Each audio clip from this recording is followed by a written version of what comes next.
नमस्कार दोस्तों, हमने नंबर सिस्टम के 4 पार्ट्स देख लिए हैं। आज हम इसका लास्ट पार्ट देखेंगे और पिछले वीडियोज़ आप प्लेलिस्ट में जाके देख सकते हैं। जैसे नंबर सिस्टम में आपको कभी-कभी इस तरह के क्वेश्चन भी पूछ लेता है कि अगर हम 100 को 3 की पावर n से डिवाइड करेंगे तो n की वैल्यू क्या आएगी।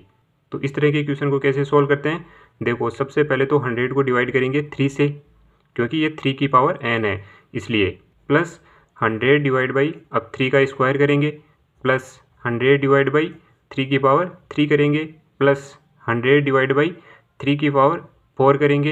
एक चीज़ का ध्यान रखना कि ये नीचे वाली क्वांटिटी 100 से ज़्यादा नहीं होनी चाहिए। 100 के बराबर हो सकती है लेकिन 100 से ज़्यादा नहीं होनी चाहिए। अब देखो इसको सिंप्लीफाई करके लिखते हैं। ये तो 100 डिवाइड बाई 3 है तो इसको तो ऐसे लिख लेते हैं, प्लस 100 डिवाइड बाई 3 का स्क्वायर कितना होता है 9, प्लस 100 डिवाइड बाई 3 का क्यूब कितना होता है 81, प्लस 100 डिवाइड बाई 3 की पावर 4 कितना होता है 243।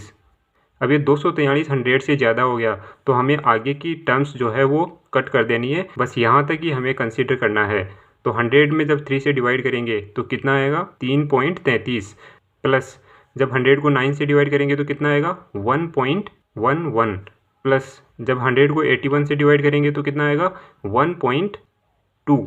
अब इसमें पॉइंट्स के बाद वाली जो डिजिट्स है उनको तो हटा देंगे, तो इसमें पॉइंट के पहले क्या है 3, तो 3 प्लस पॉइंट के पहले क्या है इसमें 1, तो 1 प्लस इसमें पॉइंट के पहले क्या है 1, तो 1। टोटल कितना हो गया 3 और 1 4, 4 और 1 5, टोटल हो गया 5। तो n की वैल्यू हमारे पास क्या आएगी 5 के बराबर। अब यहाँ पर अगर 3 की जगह 5 होता तो हम 100 को 5 से डिवाइड करते, plus 100 divide by 5 square plus 100 divide by 5 cube, इस तरह से, और n की वैल्यू निकाल लेते। तो चलिए अगला क्वेश्चन देखते हैं।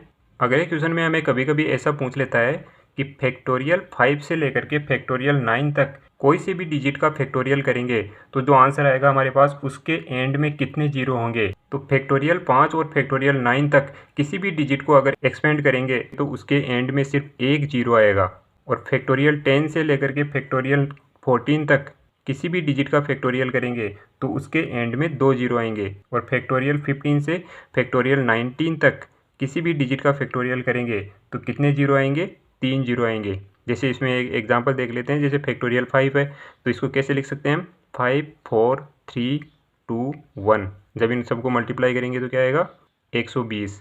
अब 120 में लास्ट में कितने जीरो है एक जीरो, तो एक जीरो आएगा फैक्टोरियल 5 के लास्ट में। ऐसे ही फैक्टोरियल 6 7 8 9 इन सभी के लास्ट में एक जीरो आएगा, और 10 से लेकर के 14 तक का अगर फैक्टोरियल करेंगे किसी भी डिजिट का तो 2 जीरो आएंगे, और 15 से 19 तक फैक्टोरियल करेंगे तो 3 जीरो आएंगे। ये इस तरह के क्वेश्चन डायरेक्ट पूछ लेता है कभी कभी कि फैक्टोरियल 13 के अंदर जब इसको एक्सपेंड करेंगे तो लास्ट में कितने जीरो आएंगे। तो फैक्टोरियल 13 को ऐसे मल्टीप्लाई करने से तो रहे एग्जाम में 13 12 11 10 9 ऐसे, क्योंकि इसमें तो बहुत टाइम लग जाएगा, तो ये आपको डायरेक्ट ध्यान रखना है। फैक्टोरियल 13 फैक्टोरियल 10 से 14 की रेंज में आता है तो इसके फैक्टोरियल 13 के लास्ट में कितने जीरो होंगे 2 जीरो। अब देखते हैं डेसिमल नंबर्स को बाइनरी नंबर्स में कैसे कन्वर्ट करते हैं और बाइनरी नंबर्स को डेसिमल नंबर्स में कैसे कन्वर्ट करते हैं। जैसे हम एक डेसिमल नंबर का एग्जांपल लेते हैं 25, तो 25 एक डेसिमल नंबर है, इसको शो करने के लिए ब्रैकेट के बाहर 10 लगा देते हैं, 10 लगा देते हैं, इसका मतलब ये एक डेसिमल नंबर है। अब इसको बाइनरी नंबर में कैसे कन्वर्ट करेंगे, बाइनरी नंबर में कन्वर्ट करने के लिए यहाँ पर लिखेंगे 25, अब इसके इस तरह से लाइनें खींच लेंगे। अब बाइनरी में कन्वर्ट करना है तो यहाँ पर क्या लिखा है बाई, बी आई, बाई मतलब 2, तो इसको 2 से डिवाइड करना पड़ेगा। तो 2 से डिवाइड करेंगे तो यहाँ पर कितने बार डिवाइड होगा ये 12 बार, और 12 बार डिवाइड हो जाएगा तो शेषफल कितना बचेगा 1। अब इसको फिर से 2 से डिवाइड करेंगे, जब इसको 2 से डिवाइड करेंगे तो कितने बार डिवाइड होगा 6 बार, और शेषफल कितना बचेगा 0। अब इसको फिर से 2 से डिवाइड करेंगे 6 को, तो 6 को 2 से डिवाइड करेंगे तो 3, और शेषफल रिमाइंडर क्या बचा 0। अब इसको फिर से 2 से डिवाइड करेंगे तो कितने बार डिवाइड होगा 1 बार, और शेषफल कितना बचा 1। अब ये यहाँ पर एंड हो गया क्योंकि 1 अब 2 से डिवाइड नहीं हो सकता तो यहाँ पर 2 नहीं लिखेंगे। अब इसमें बाइनरी नंबर क्या बना, ये जो 1 है सबसे पहले तो ये लिखेंगे, उसके बाद ये वाला 1, उसके बाद ये वाला 0 0 1, तो 1 1 0 0 1, ये बन गया हमारा बाइनरी नंबर। और इसको बाइनरी नंबर है ऐसा शो करने के लिए हम यहाँ पर 2 लिख देंगे। तो डेसिमल नंबर से बाइनरी नंबर कैसे बनता है वो आपको समझ आ गया होगा। अब बाइनरी नंबर से इस तरह का बाइनरी नंबर दे दे और आपको पूछे कि डेसिमल नंबर क्या होगा, तो वो कैसे निकालेंगे। इसमें एंड वाले डिजिट से शुरू करेंगे इससे, तो एंड वाले डिजिट के नीचे लिखेंगे 2 की पावर 0। 2 क्यों लिखा, क्योंकि ये बाइनरी नंबर है, बाई मतलब 2। इससे आगे वाले डिजिट के नीचे लिखेंगे 2 की पावर 1, इसके आगे वाले डिजिट के नीचे लिखेंगे 2 की पावर 2, फिर 2 की पावर 3 और फिर 2 की पावर 4।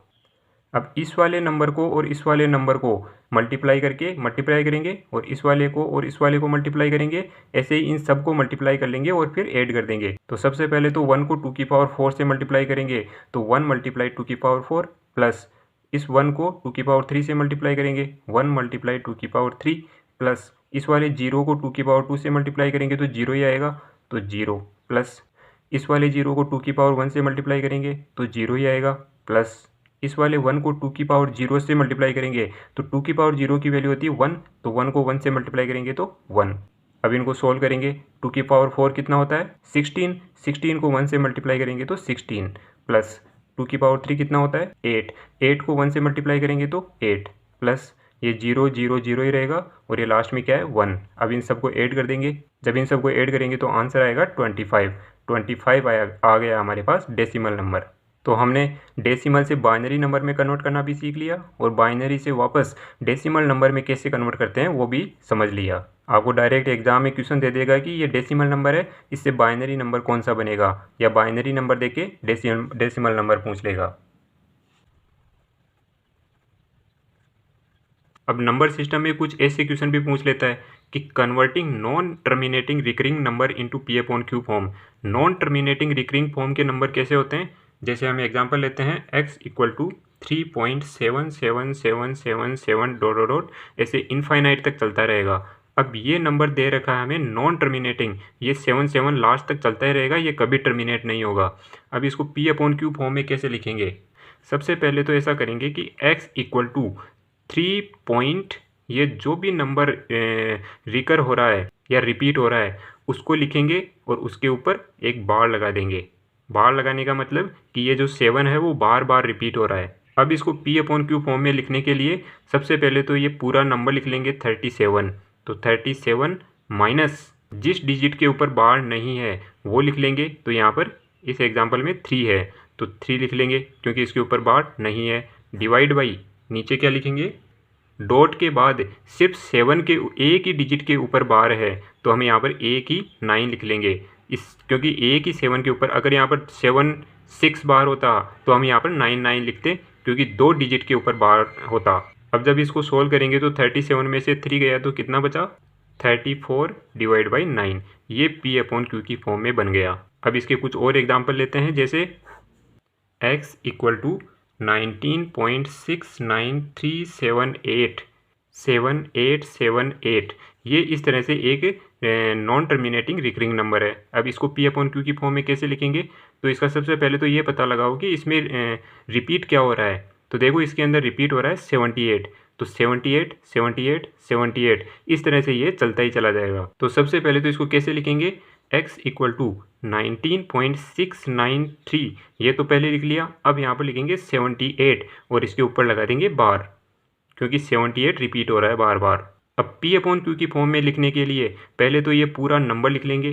पूरा नंबर क्या है 19,6,9,3,7,8, ये पूरा नंबर लिख लिया, माइनस अब बार के अलावा जो भी डिजिट्स है जिनके ऊपर बार नहीं है वो लिख लेंगे। तो बार किस किस के ऊपर नहीं है 19693, ये 19693 इनके ऊपर बार नहीं है तो इनको माइनस कर दिया। डिवाइड बाई, डिवाइड में क्या लिखेंगे, सबसे पहले तो बार कितने डिजिट्स पर है 2 डिजिट्स पर, तो 9 9, और पॉइंट के बाद कितने डिजिट्स पर बार नहीं है, तो 3 डिजिट्स पर बार नहीं है तो इनके लिए क्या लगा देंगे 0। 2 डिजिट्स पर बार है तो 2 डिजिट्स के लिए क्या लगा दिया 9 9, और जिसके ऊपर बार नहीं है उन डिजिट्स के लिए लगा दिया 0 0 0। तो हमने इसको इस फॉर्म में लिख लिया। अब तो इसको इसमें से माइनस करके और फिर इसको डिवाइड करना है तो पी अपॉन क्यू की फॉर्म में बन जाएगा। तो आपने इस तरह के नंबर्स को पी अपॉन क्यू की फॉर्म में बदलना भी सीख लिया। एग्जाम में डायरेक्ट क्वेश्चन पूछ लेता है कि इसको पी अपॉन क्यू की फॉर्म में लिखो, तो आपको ये मेथड पता होना चाहिए। अब आपको कभी कभी इस तरह के क्वेश्चन भी पूछ लेता है, आपको 2 नंबर्स और उनके LCM HCF में से तीन चीज़ें तो दी हुई होती है और इनमें से कोई भी एक मिसिंग होता है जो आपको बताना होता है। तो इसके लिए फॉर्मूला हम यूज़ करते हैं कि वो दोनों नंबर्स जो होते हैं उनका multiple equal to LCM multiply HCF। अब अगर आपको एक नंबर दे दे और उन दोनों नंबर्स का LCM दे दे और दोनों नंबर का HCF दे दे और आपको पूछे कि वो सेकंड नंबर कौन सा होगा, तो सेकंड नंबर आप इस वाले रिलेशन से निकाल सकते हैं। जैसे एग्जांपल के लिए हम एक क्वेश्चन लेते हैं, दो नंबर है 3 और 8 और इनका HCF है 1, तो हमें इनका LCM निकालना है। तो LCM कैसे निकालेंगे, इस वाले रिलेशन से निकालेंगे। तो पहले तो दोनों नंबर्स का मल्टीप्लाई करेंगे, 8 को 3 से मल्टीप्लाई करेंगे तो 24 इक्वल टू LCM का मल्टीप्लाई HCF का दोनों का मल्टीप्लाई। तो HCF कितना है 1 मल्टीप्लाई LCM। तो LCM कैसे आएगा, अब इस 1 को तो LCM से मल्टीप्लाई करेंगे तो LCM ही आएगा, तो LCM आ जाएगा हमारे पास 24। तो इन दोनों नंबर्स का LCM क्या आ जाएगा 24। ये तो हम डायरेक्ट भी बता सकते थे यहाँ से 8 और 3 का LCM, लेकिन आगे कॉम्प्लेक्स क्वेश्चन पूछेगा तो उसमें इस वाले रिलेशन की हमें ज़रूरत पड़ेगी। तो ये रिलेशन आपको ध्यान में रखना है। अब आपको कभी कभी इस तरह का क्वेश्चन भी पूछ लेता है कि 72 में कितने प्राइम फैक्टर्स है। तो सबसे पहले तो 72 को फैक्टर्स की फॉर्म में लिखेंगे, 2 की पावर 3 मल्टीप्लाई 3 की पावर 2। अब फैक्टर्स की फॉर्म में लिख लिया। अब इसमें कितने प्राइम फैक्टर्स है कैसे मालूम चलेगा, देखो एक तो 2 ये प्राइम फैक्टर है और एक ये 3 ये प्राइम फैक्टर है, तो इसके अंदर 2 प्राइम फैक्टर है। अगर कोई नंबर मान लो ऐसे होता कि 2 की पावर 3 मल्टीप्लाई 3 की पावर 2 मल्टीप्लाई 5 की पावर 2, तो इसके अंदर कितने प्राइम फैक्टर होते, इसमें 3 प्राइम फैक्टर होते। कौन कौन से, 2, 3 और 5। तो ये भी आपको ध्यान में रखना है। अभी इसमें और किस तरह के क्वेश्चन आएंगे वो भी देखते हैं। जैसे ये 72 है, इसके फैक्टर्स क्या हो जाएंगे, 2 की पावर 3 3 की पावर 2। अब इसमें क्वेश्चन क्या पूछेगा, इसमें पूछेगा कि इसमें ऐसे कितने फैक्टर्स है जो परफेक्ट स्क्वायर है। तो परफेक्ट स्क्वायर कितने फैक्टर्स होंगे ये निकालने के लिए हम एक फॉर्मूला यूज़ करेंगे, पावर डिवाइड बाई 2 प्लस 1। इस वाले फॉर्मूले से हम पता लगाएंगे कि 72 में ऐसे कितने फैक्टर्स होंगे जो परफेक्ट स्क्वायर है। तो पावर की जगह तो क्या रखेंगे, ये 3 और 2। तो सबसे पहले तो 3 रखते हैं, 3 डिवाइड बाई 2 प्लस 1 और इसके मल्टीपल में क्या लिखेंगे, ये 2 वाला, तो 2 डिवाइड बाई 2 प्लस 1। अब इसको सोल्व करेंगे, जब 3 को 2 से डिवाइड करेंगे तो क्या आएगा 1.5, लेकिन हमें पॉइंट के बाद वाले को तो नेगलेक्ट कर देना है और सिर्फ 1 लेना है। 1 प्लस 1 इसमें आ जाएगा और इसमें क्या आएगा, 2 से 2 को डिवाइड करेंगे तो क्या आएगा 1 प्लस 1। अब इन दोनों को ऐड करके मल्टीप्लाई करेंगे तो 2 मल्टीप्लाई 2 इक्वल टू 4। तो 72 में 4 परफेक्ट स्क्वायर वाले फैक्टर्स होंगे। और आपको क्वेश्चन में पूछ ले कि 72 में ऐसे कितने फैक्टर्स होंगे जो परफेक्ट क्यूब होंगे, तो परफेक्ट क्यूब वाले फैक्टर्स निकालने के लिए हम फॉर्मूला यूज करेंगे, पावर डिवाइड बाई 3 प्लस 1। अब इसमें परफेक्ट स्क्वायर निकाल रहे थे तो 2 से डिवाइड कर रहे थे और परफेक्ट क्यूब वाले फैक्टर्स निकाल रहे हैं तो 3 से डिवाइड करेंगे। और पावर कितनी है, पहले तो 3 लेंगे तो 3 डिवाइड बाई 3 प्लस 1 और इसको मल्टीप्लाई में क्या लिखेंगे, ये वाली पावर 2 डिवाइड बाई 2 प्लस 1। अब इन दोनों को सोल्व करके मल्टीप्लाई करेंगे, 3 को 3 से डिवाइड करेंगे तो 1 प्लस 1 और इसमें क्या आएगा, 2 को 2 से डिवाइड करेंगे तो 1 प्लस 1। अब इसको सोल्व करेंगे तो 2 मल्टीप्लाई 2 इक्वल टू 4। तो 72 में ऐसे कितने फैक्टर्स होंगे जो परफेक्ट क्यूब होंगे, तो परफेक्ट क्यूब वाले फैक्टर्स होंगे 4। तो इस तरह से आप ये वाला कंसेप्ट भी ध्यान में रखना। अब आपको नंबर सिस्टम में एक क्वेश्चन इस तरह से भी पूछेगा कि एक नंबर दे देगा और पूछेगा कि उस नंबर में जितने भी फैक्टर्स है उन सब का फैक्टर्स का प्रोडक्ट क्या होगा। तो जैसे हम एक एग्जांपल लेते हैं 72, तो इस 72 में जितने भी फैक्टर्स होंगे उन सब का प्रोडक्ट क्या होगा वो हमें आंसर देना है।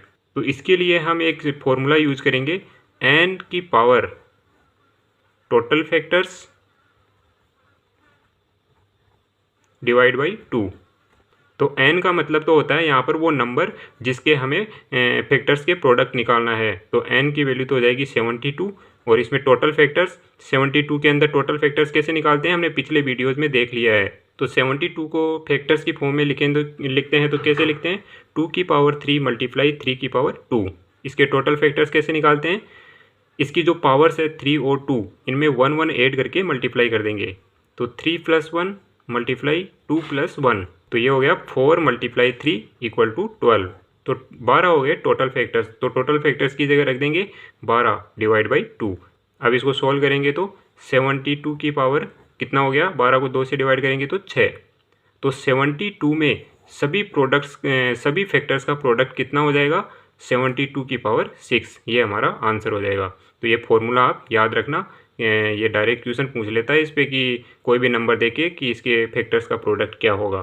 तो इस तरह से ये 5 पार्ट्स में हमारा नंबर सिस्टम कंप्लीट हो चुका है। अब आप अगर ये 5 वीडियो आपने ध्यान से देखे होंगे तो आप नंबर सिस्टम का कोई भी क्वेश्चन अटेम्प्ट करने के लिए 100% रेडी हो। आप कोई भी क्वेश्चन आराम से कर सकते हो अगर आपने सभी कंसेप्ट ध्यान से सीखे होंगे। तो ठीक है, मैथ्स के अगले टॉपिक के साथ मिलते हैं। तब तक के लिए जय हिंद, जय भारत, थैंक यू।